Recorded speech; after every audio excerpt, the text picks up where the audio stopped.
Hey, everybody, welcome to Tattooed in Business. I am your host, Brian Merrill, and this is life through the eyes of a Gen X male who happens to be in the corporate sales game for over 20 years and the life lessons I've learned along the way. So, I want to talk about something that was a little bit of an eye opener to me and realized I had to eat a little bit of my own advice this last week and talk about, I call this sit there and be right. So in the past, I'm sure you've heard I've mentioned on the show that I had this philosophy of sit there and be right, and I'll while I'm working on the solution because some people just want to constantly be right and they constantly want to look for ways to prove you wrong and whatnot and everything. But there's more to it than that. I've also said the comment several times that sometimes when you win, you lose, and when you lose, you really win.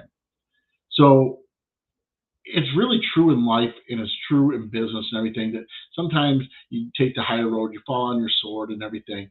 So I just this week finally had a resolution to something I've been fighting for months, and I do mean months, like 6 months now. And I admit that the customer should not have had to deal with this. Unfortunately, 6 months ago, I was subbing things out before we bought our new properties. Now we handle all of our own production. Uh, there is a discrepancy in an order and whatnot.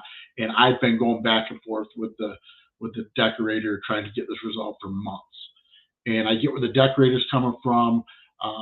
It just wasn't a great situation. So I finally got the resolution. All the missing inventory that was claimed that was missing was returned.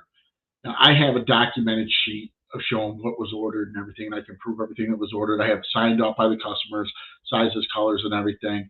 And then I have a uh, text of a handwritten inventory list from them sent to me. And it was a real pain in the ass to try to figure out what was missing and what wasn't because they're calling things different things and colors that are actually what they're called. So it took a while. We got down to it, and I literally knew this day was coming. I knew it from day one that this is the way it was going to happen. So the customer gets the inventory. First of all, they refused to meet with me face to face and talk about it. They just avoided me, whatnot. I mean, text message fine, email fine. Try to call them. Oh, immediately goes to voicemail. Literally even showed up, seen their truck at the place, and they said that they weren't there. So I get it. I don't understand what the person was thinking. It's like, first of all, I don't think any business person in their right mind is ever going to walk into your establishment, even if you're wrong, and make a scene. If they do, they're an idiot because it's not going to end well for you. Even when you're right, you are going to be wrong, which goes back to what I started out with. So I wound up going in, and we person wasn't there, so and I knew it wasn't. I don't want to keep going back and forth, so I left the inventory there. I'd already inventoried it. I already counted it. Um, there was a couple items that we could not get because of they just discontinued or out in that size and whatnot. So I just told the decorator fill it in with black. That's their best seller. I'll take it. Wind up crediting those shirts. Was planning to do it from day one with this, just because of the inconvenience for the customer.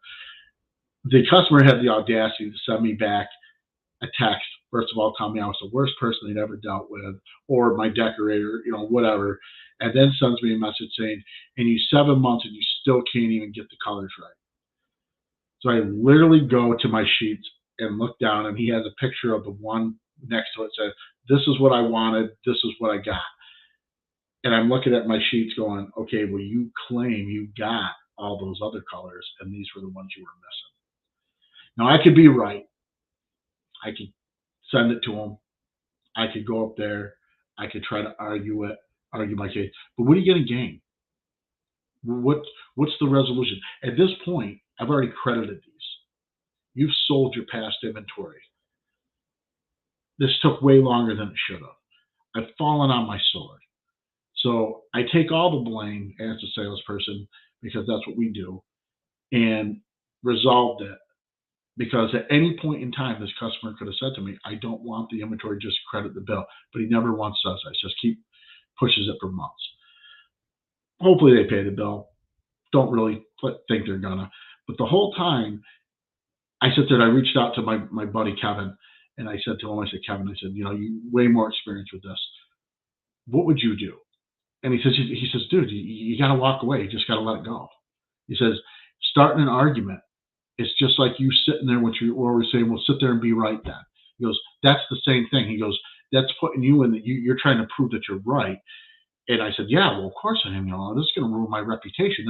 He could badmouth me. And he says, Brian, he already has. Think about it. He already has. He's already told everybody how crappy you are, whatever. And at this point, so no matter what, you're not going to do business with him moving forward. He doesn't want to do business with you moving forward. You both don't want to work with each other. You're never going to go to his establishment again, and vice versa. So what are you going to win here? So it was kind of like, having to hear it back said to me things that I've been saying about, you just got to eat it and not worry about being right. And it happens so much in life, that we always are trying to be right. And we always want to be the bigger person. And we always want to, prove, even when we're wrong. Like, even in my personal life, I have something going on right now, and I literally have just sat back, kept my mouth shut, and just let it all happen. Just let it all happen. I said, you know what, Brian, don't stress over it. You're not going to lose sleep over this. Whatever's going to come out is going to come out. It is what it is. You don't control anybody other than you. So I focused on the new business, going after new clients, and just working on myself. And I'm working some crazy hours and stuff at times, but that's what I like. That's what I like doing, and I find a lot of peace in that. And I've also taken myself out of other situations that probably weren't the greatest for me at the time. But everyone needs to blow off steam. I mean, there's nothing wrong with going out and having a few drinks every now and then, but you got to stay in control. So for the last probably 6, 7 months, well, at least 5 months, we'll say, I've really kind of, I don't want to say become a hermit, but I've stayed true to working on business and things that are going to move me forward in life. And one of those things that I'm trying to focus on is how to interact when I have a situation that may not be the greatest. Because you know how the saying goes, everything you do right by somebody, nobody ever hears about. But if you screw up one time, everybody in the world knows. They tell everybody, and you have to take it all with a grain of salt, but not let it beat you down. I've been in sales for 20 years. There's never a time in 20 years where everything is perfect, right? So you had the greatest call in the world, and then 2 calls later, it's totally opposite, right? So you got to have a thick skin. So I love it when people say, "Oh, you got to get out of your head. You got to learn how to have a thick skin." Fuck you. Unless you've been in my shoes and walked where I've walked, I love it the guys who say that shit to me because they've never done it in their life. And then when it comes down to it, they're the biggest little bitches I've ever met when it comes to somebody giving them shit or somebody criticizing them. They can't handle it themselves. Most guys that are dishing it that hard to you in life or in sales, they can't handle the shit themselves. I mean, that's just my experience over the years, and I find it funny when people do try to tell you, this is the way to be and everything. Take a look at how they handle their business. Take a look at how they handle themselves. And that's a great reflection on whether that's a person you should listen to or not. So I'm fortunate. I'm in a situation where I truly consider my boss a mentor to me. And I truly feel that she does mentor me in positive ways. And she'll admit she's not always right, which is very refreshing. And we love having these brainstorming things, but like the growth of how to handle situations is crazy. Just what we've witnessed and seen. I mean, we joke around, and there's a situation where, you ever seen that girl Mean Girls? It's like felt like we're in that situation with a customer, and they're absolutely baiting you. They're absolutely trying to get you to say something. They're absolutely trying to do it because they have an ulterior motive, and it's not moving forward. And if your ulterior motive is to be right, and we've all been there, where we really want to prove that we're right because of whatever reason. Maybe it's your ego. Maybe it's because this person's been so freaking mean or such a jerk to you that you just want to show that you weren't wrong, or they badmouth you and you're trying to save your reputation, or you're trying to, make something out of nothing here. But at the end of the day, the only thing it does is stress you out, make you lose sleep. You come up with a business resolution that you can live with, and hopefully they can too, and you move on. You know, Karma's a real thing, guys. I don't care what anyone says. I do not believe in coincidence. I do not believe in luck. I believe in karma, the universe, and God's will. One of those three is going to get you. I don't care what you believe in life, who you worship, what you worship. It doesn't matter to me. Everyone has their opinions and has their rights, and that it's gonna come back. It's gonna come back. And even when you think that you are in the right, and we're all guilty of this, we are in the wrong, but we really think we're in the right, and then something does come back in a karmic way, and it grabs you. I don't know if that's a real word. I might have just made it up, but if it is, it sounded pretty cool, anyways. But it it does, whether you realize it or not. I mean, things happen, and they happen for a reason. It's what you do when these things happen to you that molds you as a human being, and that your personality. It's you either rise from it as a lesson learned, you hopefully move on and figure out what you're going to do to change going forward so that these things don't happen again. Maybe it's implementing new processes and procedures that you need. Maybe, which is exactly what it taught me. So what it taught me was, if I'm dealing with a outside vendor and I'm not doing it myself, all shipments need to come to me first. I need to inventory them myself, sign off on them, and then do the delivery. That being said, even when I'm decorating, we have a check and balance system. When orders come in, somebody's looking at them. Now we have a second person looking at them, counting the inventory. And in the team, we're I tell everyone, we're not perfect. We're having, we're growing. We're learning how to work with each other. I believe I have a good team. I really truly do. I think that we really have something special going on. I mean, sometimes you just feel it, and you just feel like there's something special about this group that you got with you. And we just added to that group that will start Monday, actually. And I really believe we're on the verge of something special. But what I love is I walk in, and both the people that are there will sit there and say, "Hey, look, I got an idea." Or, "What if we change the flow and we did it this way? How do you want to do?" And being open-minded and letting these people come in, that's going to help you. So that's where it goes to. You don't want to sit there and be right, and it's always your way or no way. Now, sometimes as the boss, as the owner, as the manager, whatever, you do have to step up, and you got to take control of it, because otherwise it could be chaos, right? But reality is having that open dialogue is going to lead to some positive things. And everything takes time. Everything comes in due time. Of course, I've talked about before. It was a full moon, new moon on Ash Wednesday. So it was Ash Wednesday and the new moon, which is very powerful for people that, like me, believe in God and the universe and nature and everything. So, I burn sage. I do a cleansing on it. I have my holy water, my white candles, and all that stuff. So I really believe in manifestation. I really believe in your ability to meditate and clear the negativity from you, and focus on positives and manifest the destiny that you want, or that you deserve, I should say. So I always say that, everyone always says, you're going to get in life what you need, not necessarily what you want. And I believe that's true, because I've wanted to fix a situation in my life for a long time and bring this person back to me, but something's telling me that we don't need to be together. So I mean, that changes your outlook and everything in life. So there's different things that play into it, but I feel very positive. Like you can feel like just a lightness in the air sometimes after you do some of this stuff. And I'm not trying to tell anyone what to do by any means, but so this is a regular practice for me, and meditation's become a regular practice for me.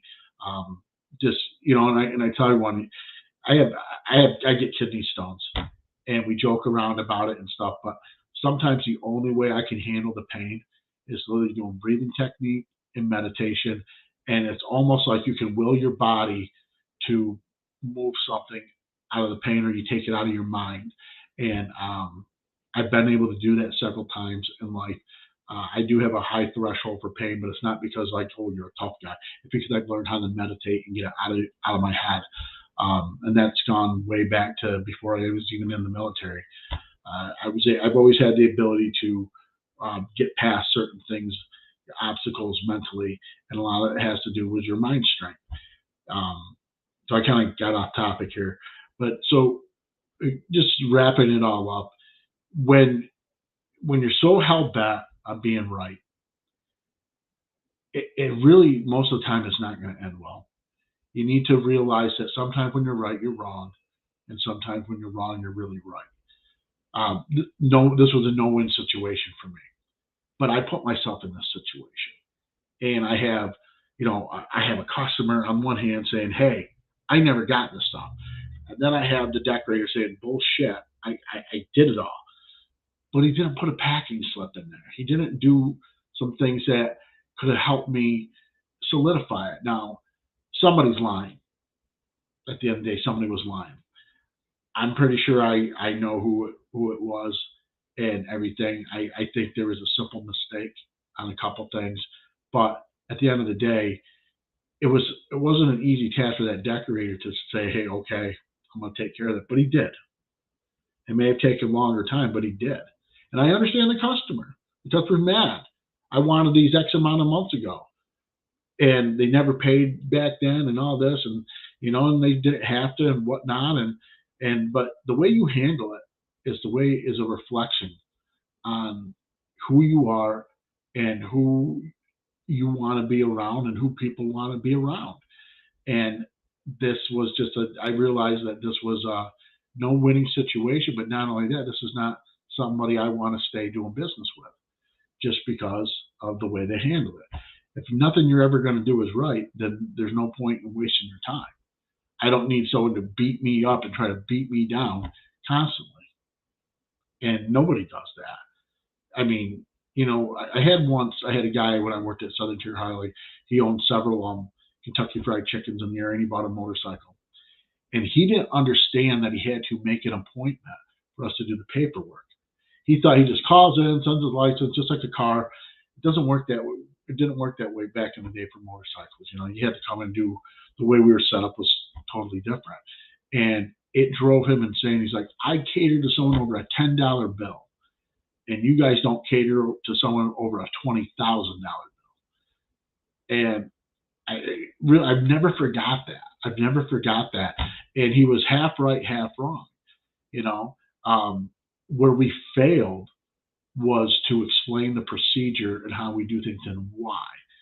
We also failed in the fact that based on his schedule, how could we make this work? We could have made it work.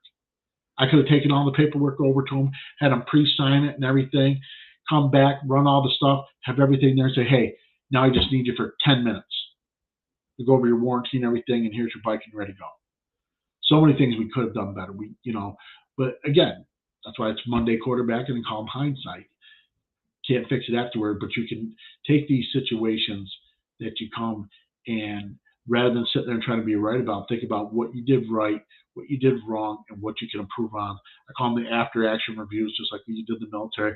And I'm a firm believer that when you take a bad situation and you review it, how it happened, and the same thing with a good one, review it, how it happened, you know what steps to repeat and what to stay away from. So on that note, everyone, I hope everyone has a great day, great night. It's 8 o'clock. Guys, go out and have some fun, all right? This is Tattooed in Business. I'm your host, Brian Merrill. Special thanks to all my sponsors, Curcio Printing, The Insulation Man, Kathy Servoz Virtual Assistant. Let me tell you something. I have signed up with Kathy. I meet with her every week, and the world of wonder she has done for me, just keeping me organized and keeping me on track, has been amazing. I hope you guys have noticed a little bit of change in some of the consistency in what we're doing here. But everything has changed, and it has a lot to do with Kathy and keeping me on task. Binghamton Cruise Planners, Met Woods Insurance, Sassa Consulting. There's so many. I have more sponsors, of course. Michael Lanudo, International Professional Hall of Fame. If you're a pro wrestling fan like me, Tito Santana next weekend, Albany. Check it out. It's going to be there being inducted. So everyone, have a great weekend and great night, and take care.